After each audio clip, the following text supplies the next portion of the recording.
જામનગર મહાનગરપાલિકાની હિટલરશાહી હવે દિવસે ને દિવસે દેખાઈ રહી છે।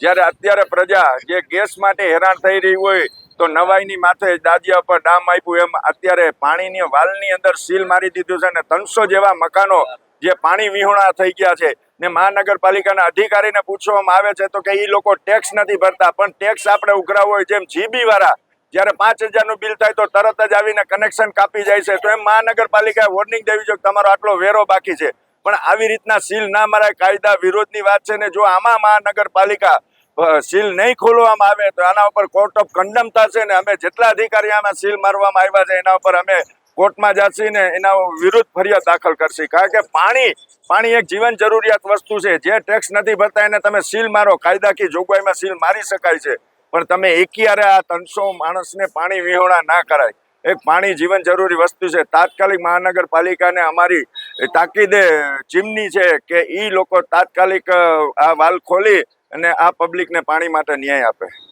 મારું નામ લાભુબેન છે। અમારે પાણી નથી આવતું, બરાબર। જેને કનેક્શન નથી ભર્યો પાણીના એનું કનેક્શન કાપી નાખો, જેને ભર્યા છે એની ડટી ખોલી નાખો, જેને ભર્યા ગુનેગારને એ સજા, ના ગુનેગારને એ સજા। આ ક્યાંનો ન્યાય? બરાબર છે ને? કોઈને નોટિસ તમે લોકો આપી હોય, નોટિસ આપી હોય તો એ લોકો એમ કહે કે અમે આ વ્યક્તિને નોટિસ આપી ગયા, ના એક વ્યક્તિને તો આપી હશે ને અમને નોટિસ મળી નથી, નોટિસ મળ્યા વગર સીલ મારી દીધું।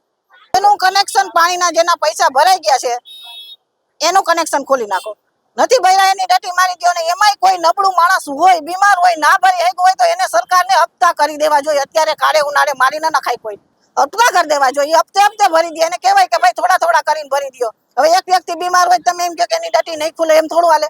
નબળા માણસ હોય તો ભરી દેવી જોઈએ। એવા માણસો હોય ના ભરતા હોય, દાદાગીરી કરતા હોય તો બરાબર છે।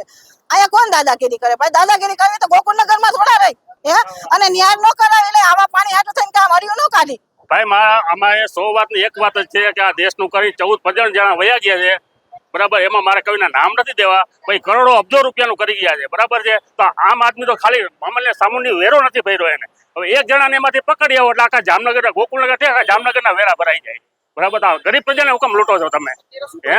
અત્યારે પ્રશ્ન એ છે કે પાણી જ નથી આવ, આમાં જેને ભર્યા છે હાલો ન ભર્યા એનું કાપી નાખો, ગમે ભર્યા છે એનો શું મતલબ કયો, બરાબર। એ લોકો તો પૈસા દે જ છે અને આમ આદમી ક્યાં ના પાડે છે, એને હપ્તા કરી દો, એને કઈ કરી દો, પ્રોત્સાહન દો એને, એમાંથી ખાલી આ રોજે રોજનું કરીને રોજ ખાવા વાળા છે, ભઠ્ઠીમાં જાય 300-400 રૂપિયા હાજરીમાં જતા હોય, એ લોકો બિચારા શું કરે? વેરા ભરે કે આ કરે? 50,000-50,000નો એક ધારો વેરો નાખી દો માથે, થોડો થોડો દો તો હાલો ભરી શકે, બાકી કોઈ આમાં ભરવાના એવી રીતે નથી, લાંબો વેરો કોઈ ન ભરે, એને થોડા થોડા હપ્તા કરીને દો, એને પ્રોત્સાહન આપો કે આ રીતે તમારે ભરવાના, જેના ભરાઈ ગયા છે એનું પાણી કનેક્શન આપી દો ને, એનો શું વાત છે, બરાબર। બાકી પકડો હોય ને તો આ પબ્લિક ને પકડાય, જે દેશનું કરી ગયા ને એને પકડો, આ સામાન્ય ગરીબને હુકમ લૂંટો છો, મારું કહેવાનું એ થાય છે, બરાબર।